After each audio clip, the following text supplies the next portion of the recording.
Në pritjen për vitin e ri me trupin diplomatik, presidenti Bujar Nishani kishte një mesazh të veçantë për përfaqësuesin e Serbisë në Tiranë, Miroljub Zarić.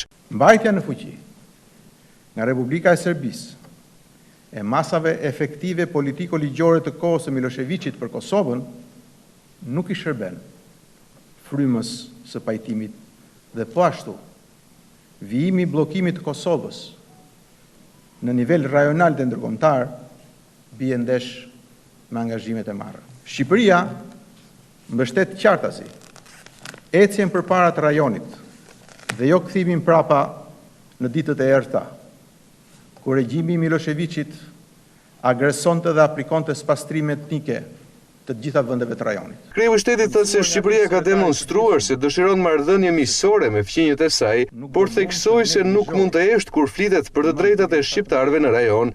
Por Shqipëria kurrësi nuk do mund të neglizhojë vëmendjen konform standardeve dhe konventave ndërkombëtare ndaj të drejtave, trajtimit dhe statusit të bashkombësve të saj shqiptar në të gjitha vendet e rajonit ku ata jetojnë. Respektimi i tyre është thelbësor në avancimin e marrëdhënieve dypalëshe ndërshtetërore. Presidenti gjithashtu përshëndeti deklaratën e përbashkët të partive shqiptare në Maqedoni.